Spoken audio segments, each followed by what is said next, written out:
बहुत समय पहले एक छोटे से गांव में सावित्री नाम की एक सती और सुहागिन स्त्री रहती थी, जिसकी सुंदरता, संस्कार और समर्पण की चर्चा दूर दूर तक थी। बचपन से ही उसके मन में देवी पार्वती जैसी पवित्रता, नारी बनने का भाव था।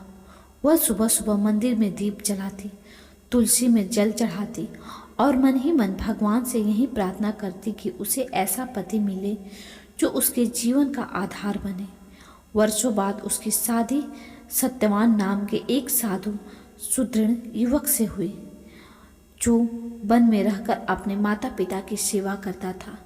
सत्यवान रूपवान, तेजवंती और विनम्र स्वभाव का था। सावित्री को उसमें अपना आराध्य दिखाई देता था।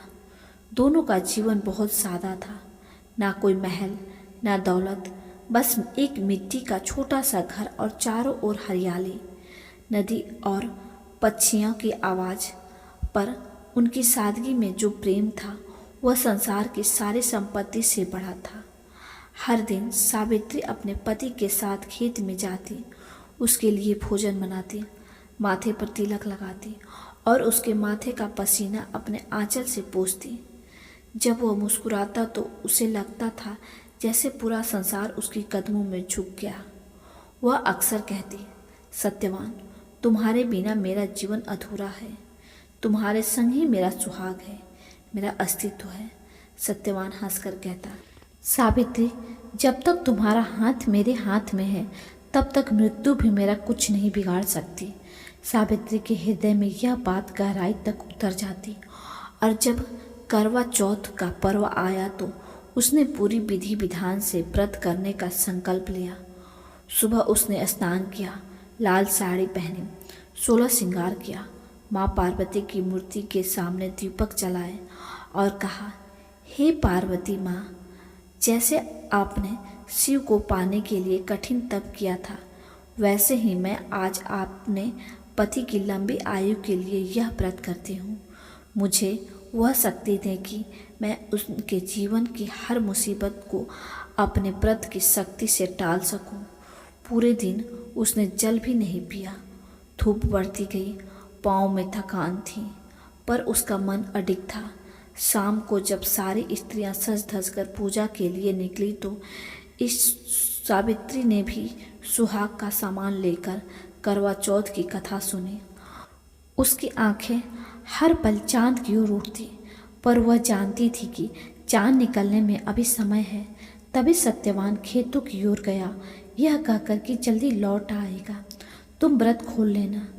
पर नियति को कुछ और ही मंजूर था। लौटते वक्त उसका पैर नदी में के पास फिसल गया और सिर पर चोट लगी और वह अचेत होकर गिर पड़ा। गांव वाले दौड़ पड़े, पर कोई उसे होश में न ला सका। किसी ने सावित्री को यह खबर दी कि उसका दिल जैसे रुक गया हो। वह बिना कुछ सोचे समझे नंगे पांव भागे। रास्ते की कांटेदार झाड़ियों ने उसके पांव को लहूलुहान कर दिया, पर उसने बिना रुकना नहीं सीखा। जब पहुंची तो देखा कि सत्यवान की सांसें थम चुकी थी। उसने अपना सिर अपनी गोद में रखा, उसके माथे को चूमा और बोली, हे पार्वती माँ, मेरा व्रत अधूरा नहीं रहेगा। मेरे पति को जीवन दीजिए। अगर मेरा सच्चा प्रेम है तो मैं अपने व्रत के बल पर उन्हें मृत्यु से लौटा लूँगी। वह नदी के किनारे बैठी, आंसू उसके गले से बह रहे थे। रातें गहरने लगी, आकाश में घने बादल छा गए और चांद का नामो निशान नहीं। गांव की औरतें व्रत खोल चुकी थीं, दीप बुझ चुके थे, पर सावित्री वहीं बैठी, नंगे पांव, ठंडी जमीन पर, हृदय में आशा लिए, अंधेरों पर प्रार्थना के लिए। उसकी आंखों आसमान की ओर देख रही थीं और उसने कहा, हे माँ, अगर मेरा व्रत सच्चा है तो आज चांद जरूर निकलेगा और मेरा पति की सांसें लौटेंगी। उसकी आवाज़ में वह कंपन था जो ईश्वर तक पहुँच गया। तभी आधी रात को बादल के बीच से एक हल्की चांदनी झलकी। सावित्री ने चलनी उठाई, कांपते हाथों से चांद को देखा और फिर अपने पति का चेहरा और कहा, हे पार्वती माँ, मैं अपने व्रत के फल अपने पति को समर्पित करती हूँ, उनके लिए जीवन दीजिए। और जैसे ही ये शब्द कहे, सत्यवान का शरीर में हलचल हुई, उसकी सांसें चलने लगी। उसने धीरे धीरे आंखें खोली और सावित्री का चेहरा देखा। बोला, तुमने मुझे मृत्यु के द्वार से लौटा लिया। सावित्री की आंखों से आंसू झरने लगे। तभी एक दिव्य प्रकाश फैला और माँ पार्वती प्रकट हुई। उन्होंने कहा, हे सावित्री, तुम्हारी भक्ति मुझे प्रसन्न किया है। मैं तुम्हारे व्रत की शक्ति ने मृत्यु को भी परास्त कर दिया। आज से जो भी स्त्री सच्चे मन से अपने पति की लंबी आयु के लिए करवा चौथ का व्रत करेगी, उसके पति की आयु बढ़ेगी, उसके घर सुख समृद्धि रहेगी। सावित्री ने हाथ जोड़कर कहा, हे माँ, यही मेरा वरदान है कि हर स्त्री का सुहाग अमर रहे। माँ पार्वती ने मुस्कुराकर आशीर्वाद दिया और विलीन हो गई। सत्यवान और सावित्री ने एक दूसरे को देखा। दोनों की आंखों में कृतज्ञता थी। वह रात गांव के इतिहास में अमर हो गया और तब से करवा चौथ का व्रत संसार में आरंभ हुआ। कहते हैं, उस दिन से जब कोई पत्नी उपवास रखकर अपने पति के लिए चांद को देखती है तो माँ पार्वती स्वयं उसकी रक्षा करती हैं।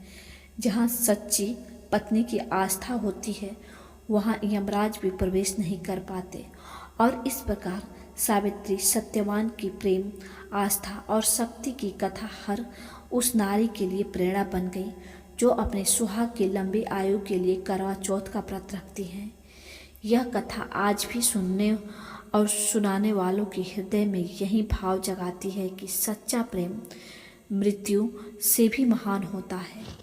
बहनों, कैसी लगी हमारी यह कथा? अगर अच्छी लगी हो तो वीडियो को लाइक और चैनल को सब्सक्राइब करना ना भूलें। मिलते हैं अगली कथा में, तब तक के लिए नमस्कार।